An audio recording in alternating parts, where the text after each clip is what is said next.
Ustadzah, misalkan kita sariawan terus gak sengaja kegigit jadi keluar darah, lalu ketelen. Itu najisnya di dalam perut gimana ngilanginnya? Sholatnya jadi gak sah karena bawa najis. Nah, perlu diluruskan dulu nih. Memang di dalam sholat itu ada syarat sah sholat bahwa sholat itu harus suci dari najis, baik itu badan, baik itu pakaian, kemudian sesuatu yang dibawa, kemudian tempat sholat itu harus suci dari najis. Tapi di dalam masalah badan, itu badan harus suci dari najis adalah bagian badan yang luar, bukan bagian dalam, bukan bagian badan yang dalam. Di dalam tubuh kita itu ada pipisnya, ada kotorannya, ada darahnya, tapi itu di dalam. Kalau di dalam gak masalah. Kita sholat, di dalam perut kita ada kotorannya, sholat kita tetap sah. Karena itu di dalam tubuh kita. Nah, beda lagi kalau si najisnya itu nempelnya di bagian luar tubuh kita. Macam nempelnya itu di tangan kita, nempel di kaki kita, nempel di bagian luar farji. Ya, contohnya seperti orang yang pipis, habis pipis dia gak cebok sama sekali, gak cebok pakai air, gak istinja pakai tisu, gak juga istinja pakai batu. Pokoknya habis pipis gak bersih-bersih dulu ya.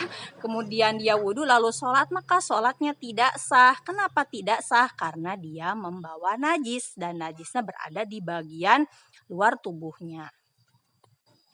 Nah, kemudian di dalam najis itu ada najis yang dima'fu, ada yang najis tidak dima'fu. Ini pembahasannya ada di dalam kitab Kasyifatus Saja, Sarah Safinatun Najah. Najis itu ada yang dima'fu hanya di air sedikit tapi tidak dima'fu di dalam sholat. Ada najis yang dima'fu di dalam sholat tapi tidak dima'fu di dalam air sedikit. Ada najis yang dima'fu dalam air sedikit juga dima'fu di dalam sholat. Nah, kita bahas nih najis yang dima'fu di dalam sholat tapi gak dima'fu di dalam air sedikit. Apa itu? Yakni ya, yang pertama adalah darah. Darah itu kalau memang sedikit kadarnya itu hukumnya dima'fu. Arti dima'fu itu apa sih? Artinya dimaafkan. Berarti sholatnya tetap sah gitu. Kemudian yang kedua adalah najis hukmiyah bekas istinja. Misalkan pipis, habis pipis itu ceboknya gak pakai air, tapi pakai tisu atau pakai batu. Sementara kalau istinjanya itu pakai tisu, itu hanya menghilangkan zatiyahnya. Tapi asar itu bekasnya, itu masih ada. Maka di sana kan masih ada najis hukmiyah. Ya. Najis hukmiyah bekas pipis. Artinya memang zatnya sudah gak ada, tapi ada bekasnya. Nah, itu hukumnya najis hukmiyah. Dan hukumnya itu dima'fu di dalam sholat khusus bagi orang itu saja, bagi orang yang beristinjanya gitu.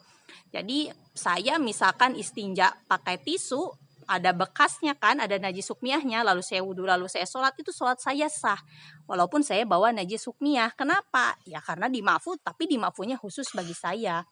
Adapun kalau misalkan saya nih istinja pakai tisu, kemudian ada bekas najis hukmiyahnya, kemudian suami saya misalkan ketika lagi sholat itu ini ngelamun ya, itu ngegendong saya sambil sholat, berarti kan dia bawa saya, yang saya itu bawa najis hukmiyah, itu sholatnya tidak sah. Suami saya sholatnya tidak sah karena najis dari bekas istinja dima'fu khusus bagi orang yang melakukan istinjanya, tidak bagi orang lain.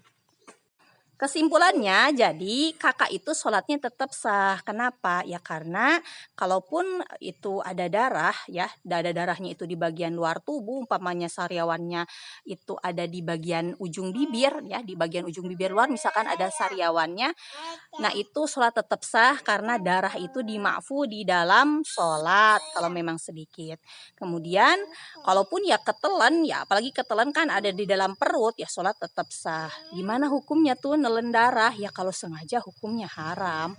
Makan sesuatu yang najis sengaja ya haram. Tapi kan kakaknya bilang gak sengaja. Ya kalau gak sengaja berarti gak dosa.